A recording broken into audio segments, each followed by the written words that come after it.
So very happy to introduce once more Webster Jr., a computer specialist and AI consultant. Today I'm going to ask him a few questions. Welcome, Webster. Thank you very much.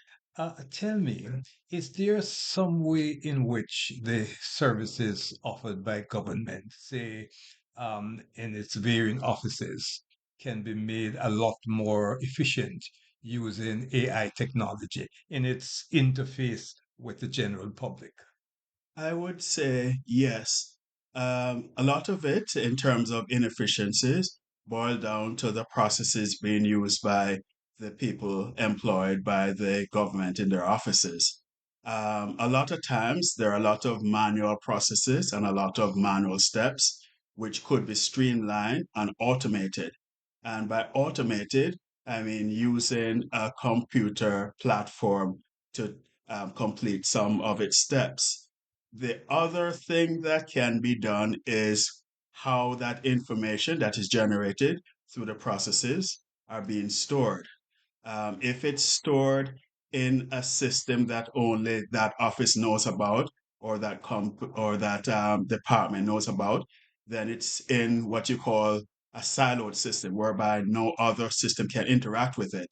Now, if you actually extract the data or information from those systems into a centralized data repository, which is accessible to the AI, then the AI can actually do an analytics of that data, can filter, can scan, can sort, and can produce the report or result that the person needs in a much quicker fashion.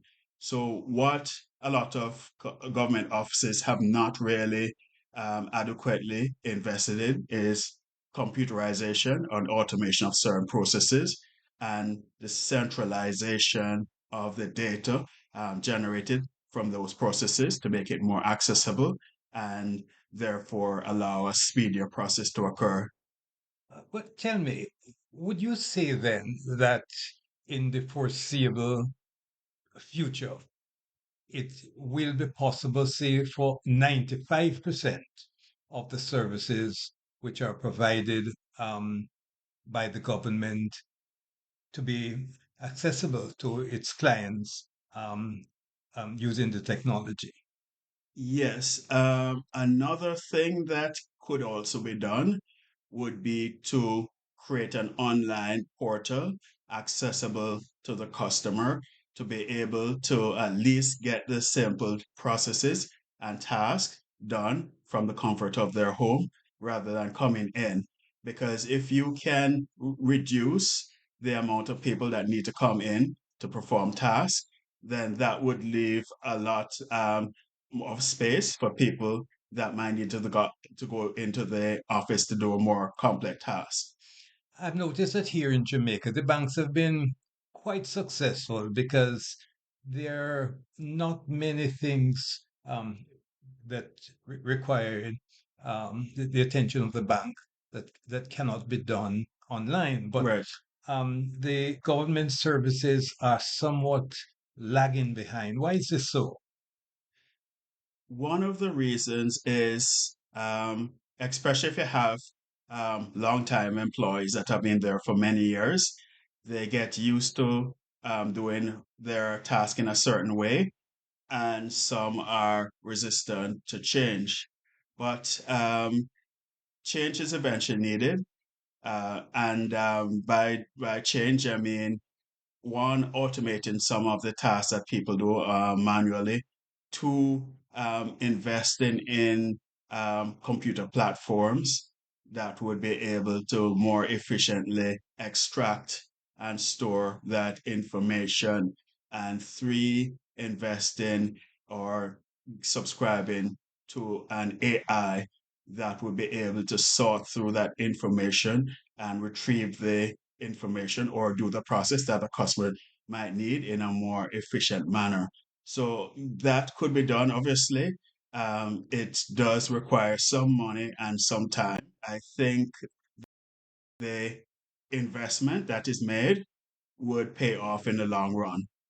On the heels of all these rapid development, one has to put in sort of system to guard against fraud and scamming and what have you.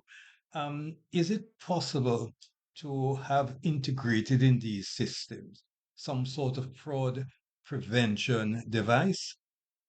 Okay, so what happens is usually 9 out of 10 customers, when they're dealing with their bank accounts and their credit cards, have a what you call a pattern. In other words, there are certain amounts that they regularly pay on a monthly basis. There's usually some kind of habit to the way that they spend the money. So what AI can do is one of the things AI can do is one, analytics of the customers and how they spend the money, and two, identify a pattern which the customer sticks to, or in most cases, and three, look for anomalies. In other words, if there is a situation where a customer who normally spends, 2,000 a month, all of a sudden starts spending 3, 4, 5,000, then that account could be flagged and the fraud investigator could be notified, or a text could be sent to the customer if they execute certain transactions saying, okay, did you just spend X amount of money for X amount for this item?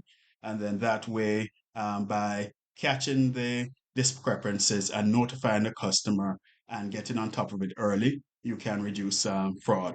So we are looking at the machines learning certain patterns and being advised from those patterns when something is irregular and then flag it. Yes, exactly. Amazing. I mean, Exactly. really, really amazing. And there are other things that you could also do.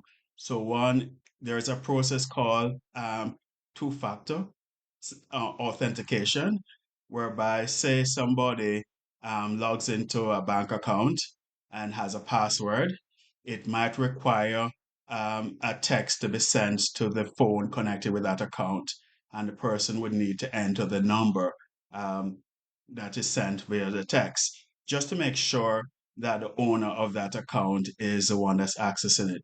Just in case somebody finds out their password, but they don't necessarily have their mobile device. And all this is being done automatically by machines, not necessarily having uh,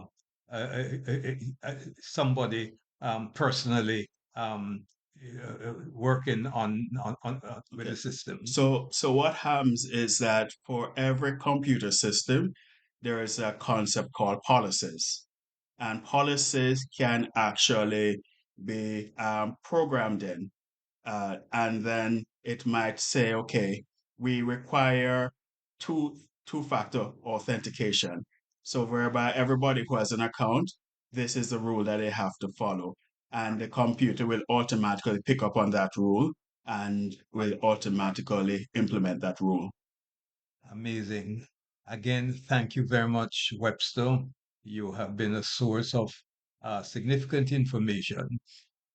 Sorry, this is the last interview that we're doing, but we're looking forward to your next visit when we'll again have the opportunity to really probe your mind, specifically in regards to, areas of your expertise in artificial intelligence. Thank you Okay. very much. Thank you very much.